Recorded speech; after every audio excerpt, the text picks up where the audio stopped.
It was just another quiet evening. I was curled up on the couch, scrolling through my phone like I always did when I didn't want to think too much. The TV was on, but I wasn't really watching. Just noise to fill the silence. Outside, the wind moved gently through the trees, and somewhere far off, a dog barked. Normal things. Comforting things. Things that reminded me the world kept spinning, even if I didn't feel like I was moving with it.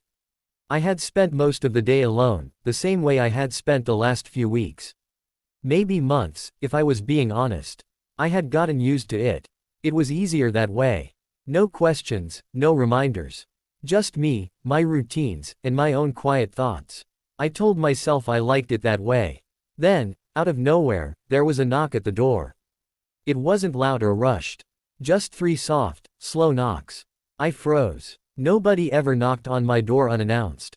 I wasn't expecting anyone. For a second, I just sat there, staring at the door like it had come to life. Another knock came. The same rhythm. Still gentle. Still calm. I got up slowly, unsure. A million thoughts ran through my mind. Maybe a delivery to the wrong address, maybe a neighbor, maybe, I don't know. But definitely not what I found.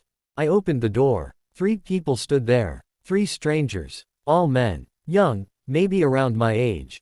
One had dark eyes that didn't blink much, another smiled a little too easily, and the third looked like he was trying not to be there at all. They weren't dressed alike, didn't act like a group, but something about the way they stood together said they were connected. Deeply. "Hey," the one with the dark eyes said. "We're sorry to bother you. We need to talk to you." I didn't know what to say. I didn't even move at first. The wind picked up behind them, brushing past their jackets, rustling leaves on my porch. The street behind them was empty. The one who smiled added, "We're not here by accident." That's when something inside me shifted. A small part of me wanted to shut the door, pretend it was nothing, go back to the TV and the phone. But another part, the quieter one, the part that remembered, told me to listen. I stepped back without saying a word, holding the door open. They walked in like they knew where to go. Like they'd been here before. They didn't look around much. Didn't ask questions. Just followed me into the living room. The one who didn't want to be here stayed close to the door, like he might bolt. The smiling one sat down immediately. The third one stood by the window and stared out. I looked at them, heart pounding in my chest. I should have felt scared, or confused, but I felt something else. Something I couldn't name. Something that made the air in the room feel heavier. I finally asked, "Do I know you?" The one at the window turned to face me. "Not exactly," he said. "But we know you." And just like that, I knew this night wasn't going to be normal. It wasn't going to be quiet. Or easy. And I couldn't go back to pretending anymore. The silence hung in the room like fog. None of us spoke for a moment. I stood near the couch, unsure whether to sit or keep standing.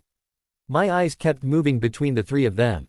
The one sitting, with the soft smile, leaned forward slightly like he was waiting for me to say something.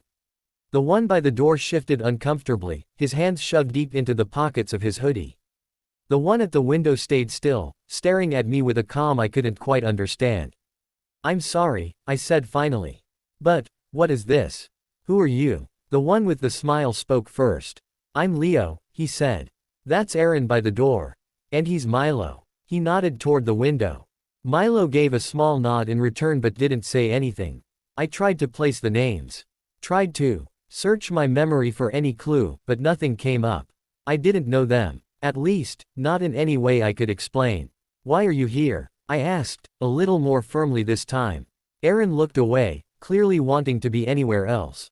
Leo opened his mouth to respond but hesitated. Instead of answering, he leaned back and looked at me with something I couldn't quite read, like sympathy, or maybe regret. "You've been alone a long time," he said. "We know that." His words felt too personal. Too specific. I felt something tighten in my chest. "You've been watching me?" I asked. Milo turned from the window. "Not like that," he said. "Not in a creepy way. Just, we've been waiting for the right moment." My stomach sank. The right moment for what? Leo stood up slowly. "To tell you something. To remind you of something, actually." I shook my head. "I think you have the wrong person." "I don't." "You do," Aaron interrupted suddenly. His voice was low and strained, like it hurt him to speak. You just buried it so deep you forgot. His words hit like a slap. My heart was thudding now. What do you mean? They looked at each other, as if silently agreeing on how much to say. Leo stepped forward. We're not strangers, he said softly.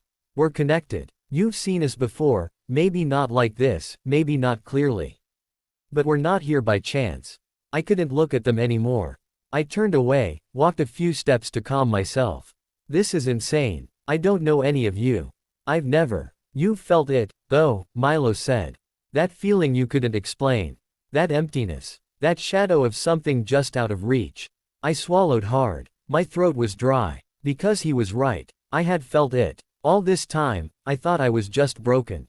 Like something had been missing inside me for years. And now these three were standing in my living room, acting like they knew why. Leo reached into his jacket and pulled out a folded piece of paper. You wrote this, he said. I didn't move. You wrote it years ago. You probably don't even remember, he added. He placed it on the coffee table and backed away. I stared at it like it might explode. Slowly, cautiously, I picked it up and opened it. It was my handwriting. Familiar, shaky letters across the page. My thoughts, from what felt like another lifetime. A letter I had written to no one. Or maybe to myself. About how I felt like I had lost something, someone. Like I had lived a life I couldn't remember. You weren't imagining it, Leo said quietly. I sat down, the letter still in my hands. My heart raced, but something else stirred under it, a flicker of recognition, of memory. Just out of reach. Aaron finally moved from the door. He walked past me, gently tapping the edge of the letter. That's where it started, he whispered. I looked up at them. All three were watching me. Waiting. And for the first time, I didn't feel alone. The letter shook in my hands as I stared at the words, barely able to focus. My own handwriting, my own thoughts, yet it felt like reading the memories of someone else. Someone I used to be, someone I had forgotten. The air in the room was still, too quiet, like it was holding its breath with me. Leo sat back down across from me, watching my face closely. You remember anything? He asked softly. I shook my head, but not because I didn't feel something. I did. A pulse beneath the surface. A pressure behind my eyes, like something wanted to come forward but didn't know how. Aaron sat on the armrest of the couch, staring down at the floor. He didn't speak, but I could feel something building in him. Something he was holding in. Milo leaned against the wall again, arms crossed, his eyes never leaving me. Why now? I asked, voice cracking a little. Why come here now? After all this time, Leo took a breath. Because something's changing. Inside you. And we're part of it. I looked between them again.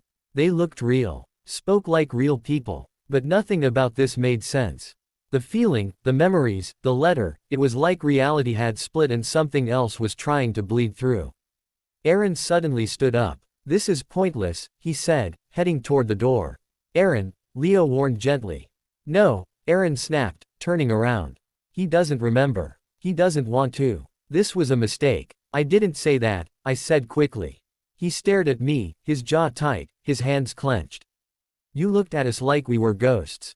Because you feel like one, I shot back. All of you. You're in my house, telling me you know me, handing me a letter I don't remember writing, talking about things I can't even explain. He looked away, breathing hard. I'm not trying to be difficult, I said, softer now. I don't know what's happening to me. Milo finally moved. He stepped forward and sat on the coffee table in front of me, close enough that I could see the way his eyes glistened. We're not here to hurt you, he said. We're here because we care about you. Because we always did. How? I asked. Why? He looked down for a second, then back up at me. You don't remember what we were. Who we were to you. But we do. We were part of your life. We loved you. And something took that away. The word hit hard. Loved. I blinked fast, trying to keep myself grounded. You're saying we were together. Leo nodded. Each in our own way. At different times. But yes. It felt like the floor dropped beneath me. My breath caught, and I couldn't speak. Part of me wanted to run. The other part wanted to cry. I didn't know which part to listen to. Something happened to you, Aaron said, voice quieter now. Something big. And when it did, we all got pushed out. I stared at him. Pushed out how? Like memories erased, Leo said. Feelings buried. You chose not to remember. Maybe to protect yourself. I shook my head slowly. I don't get it. I don't even know what you mean. You will, Milo said. But you have to let it in. Let us in. My eyes went back to the letter. I read one line again and again. I feel like I lost something, but I don't know what. It's like I'm grieving a life I can't remember. Asterisk. I whispered it out loud. Leo's voice broke the silence. That's the truth you've been hiding from yourself. The room felt warmer suddenly. Not physically, but emotionally. Like some invisible barrier had shifted. I didn't have answers. I didn't have memories. But I had 3 people in front of me who weren't here for no reason. Maybe I wasn't crazy. Maybe I really had loved them once. And maybe, part of me still did. I didn't sleep that night. The 3 of them stayed. No one said it out loud, but it felt understood. They didn't leave, and I didn't ask them to. We just stayed in the living room, scattered across the space like broken pieces of something whole. The lights stayed dim, the silence heavy but not uncomfortable. Every now and then, someone would speak, just a few words, like trying not to break the quiet too much. At some point, Leo handed me a blanket. I wrapped it around my shoulders, but I didn't sit.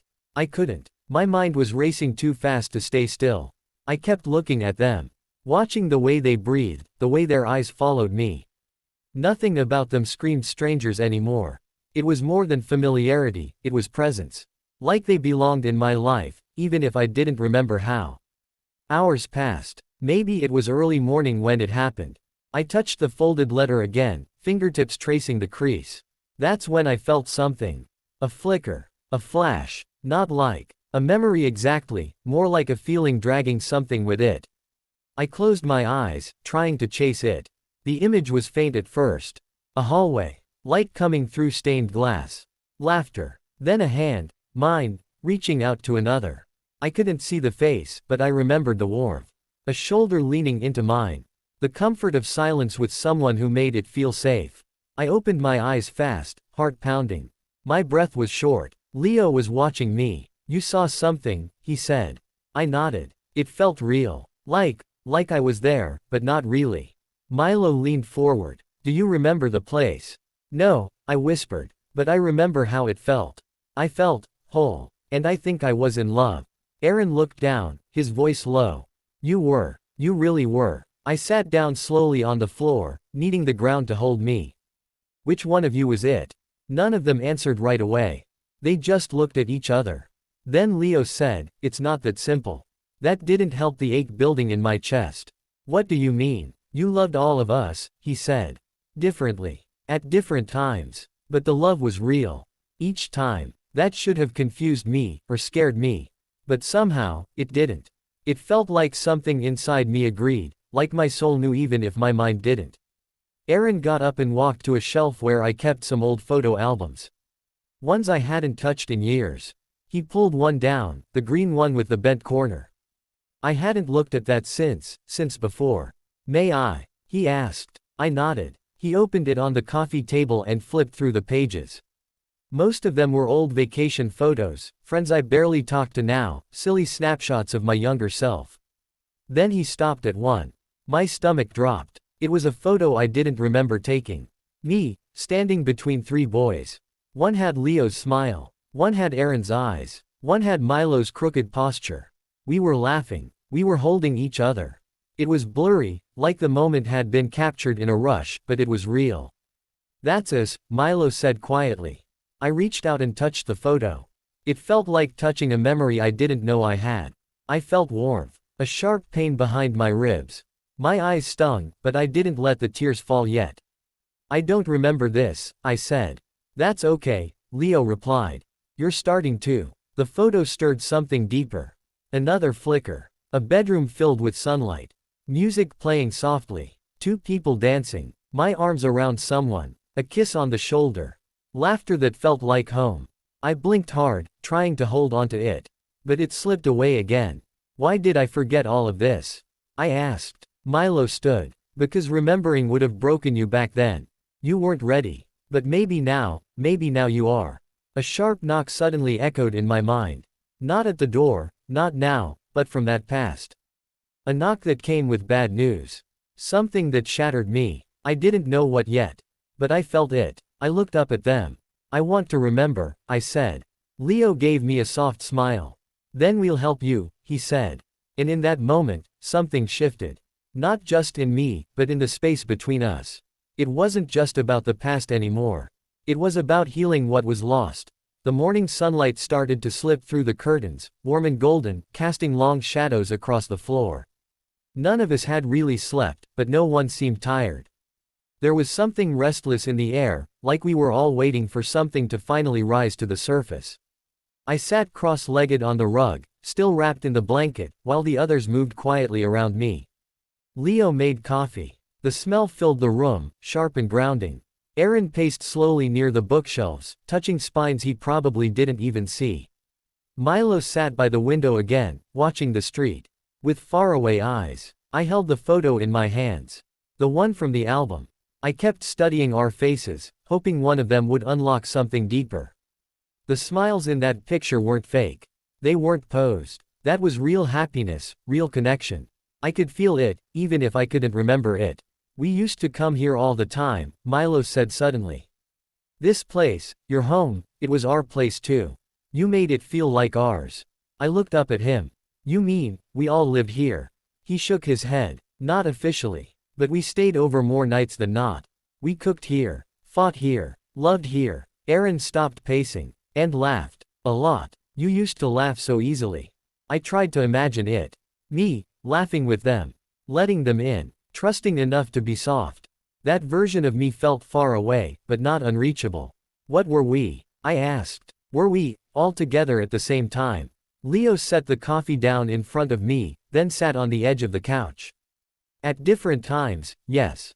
It wasn't a triangle. It wasn't messy. It was real, but it changed. You and I were first.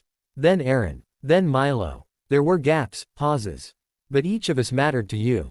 I looked at Aaron, who just gave a small nod, confirming it. I'm sorry, I whispered. For what? Leo asked. For forgetting all of you. For letting it all go. You didn't let go, Aaron said quietly. Something forced you to. That sent a chill down my spine. What do you mean? He sat down across from me, for the first time looking directly into my eyes.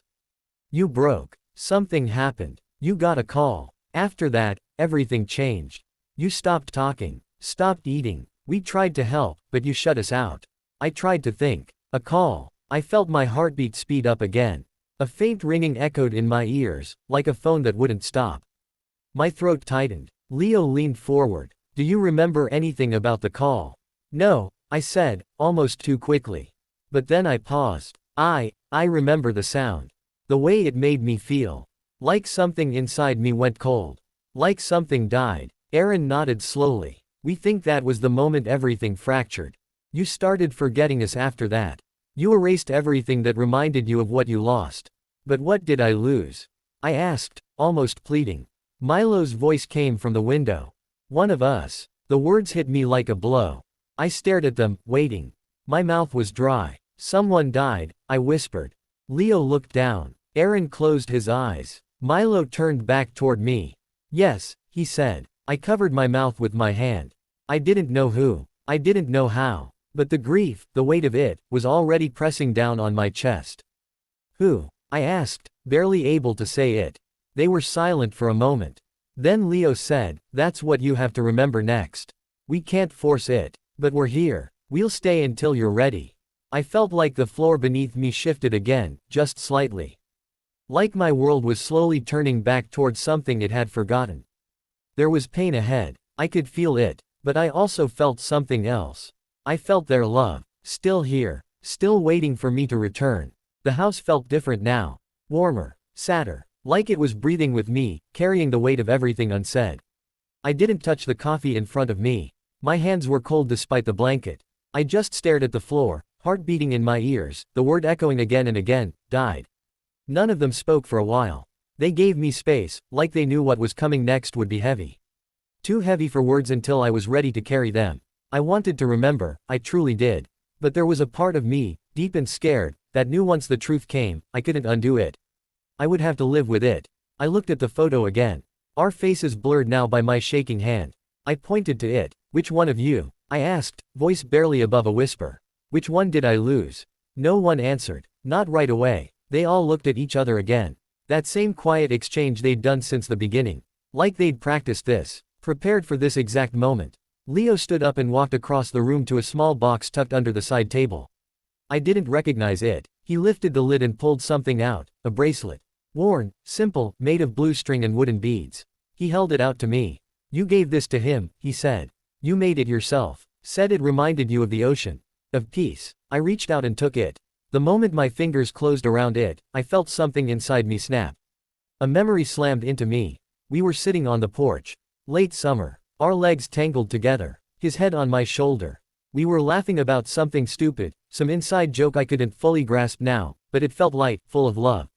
I was holding the bracelet in my hands, tying it around his wrist. His fingers brushed my cheek. You make everything better, he said. His voice, clear, soft, familiar. Milo. My breath caught. My eyes shot up and locked on him. It was you, I said. Milo didn't look away. He nodded once, the saddest smile on his lips. It was me. Tears burned behind my eyes. I couldn't speak for a long time. Just held the bracelet, clinging to the image, the sound, the weight of what I had remembered. How? I asked eventually. There was an accident, he said. A stupid one. Late night. Wet road. You were supposed to be with me, but you weren't feeling well. I went alone. The pain in his voice was the final proof. I covered my face with my hands. The sob rose up before I could stop it. Not loud. Not dramatic. Just broken. Raw. Aaron came to sit beside me, placing a hand gently on my back. Leo knelt in front of me. No one said a word. They let me cry. I don't know how long I stayed like that. When the wave of grief passed, I looked at Milo again. You died, I whispered. He nodded. And you couldn't take it. So your mind buried all of us. Everything that reminded you of what we had. You erased it to survive.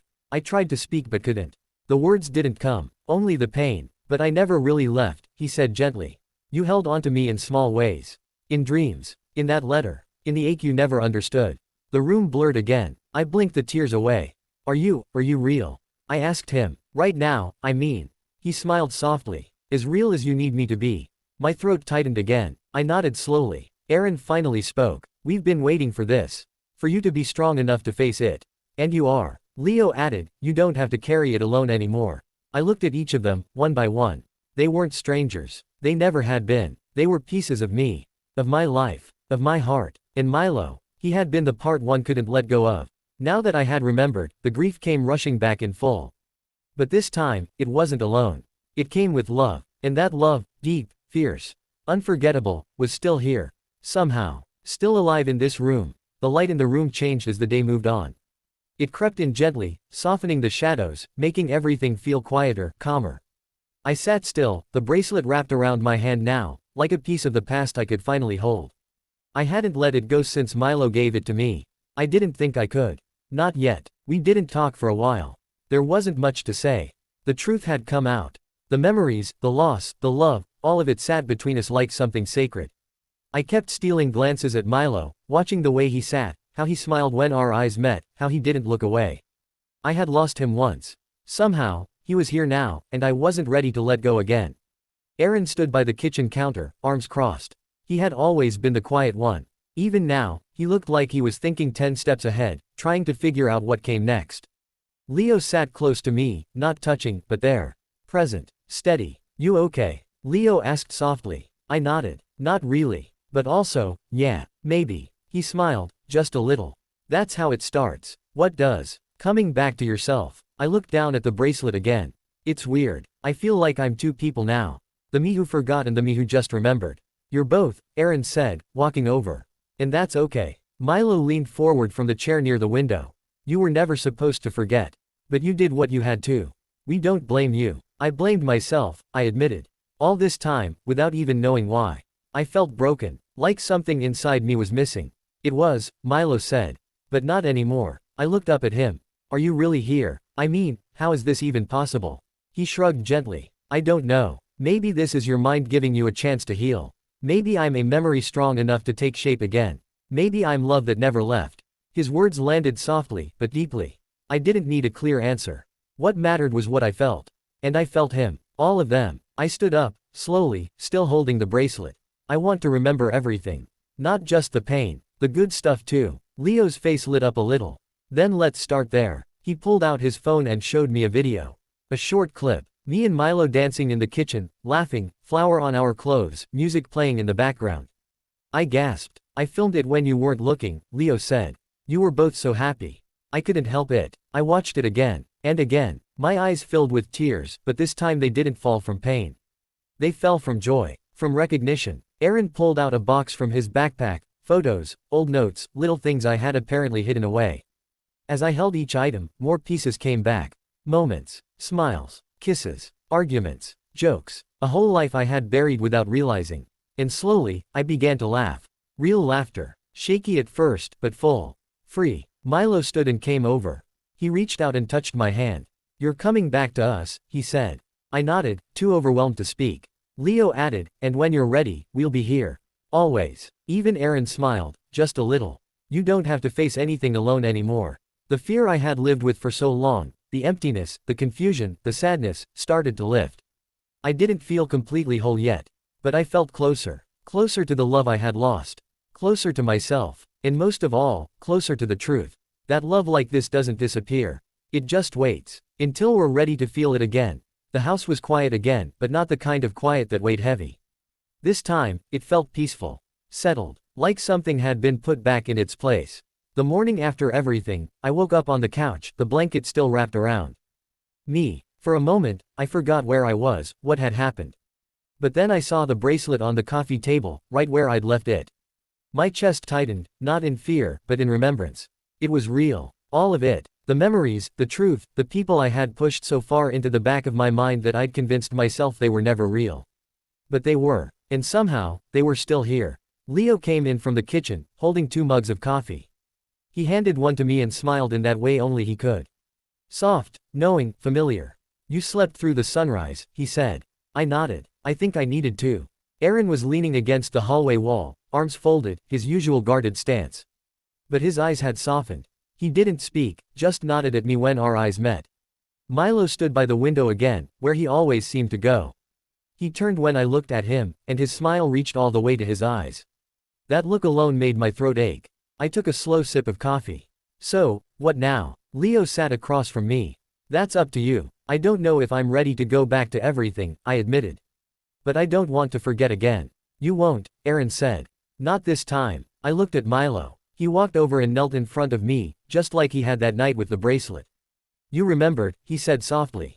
You did the hardest part. I don't want to lose you again, I whispered. You won't, he replied. I'm with you. Maybe not in the same way. But I've always been here. I reached out and touched his cheek. I felt warmth. Maybe it was real, maybe it wasn't. But it didn't matter anymore. The truth was, the love we shared was still alive. It lived in memories, in moments, in quiet mornings like this one. I think I'm ready, I said, though I wasn't sure what I meant by it. Milo nodded. Then live. That's all you need to do. Live in a way that honors what we had. And what you still have. Leo smiled. And we'll be around, now that you remember us. You're not alone. Aaron gave me a rare, small smile. Took you long enough. We all laughed. It wasn't loud or dramatic. Just real. Later that day, after they had gone, back to wherever they had come from, whether memory or something more, I sat alone for the first time in a long time and didn't feel empty. I looked around the house and saw traces of them everywhere. In the photo on the table. In the video Leo had left me. In the letters Aaron had found. In the bracelet, still resting in my hand. I walked to the porch as the sun began to set, the light turning gold again, just like that night. I sat on the steps, looked up at the sky, and breathed. I remembered. I loved. I lost. But I also found something again, something that can't be touched or seen. I found the part of myself that had always been waiting. Waiting for me to come back.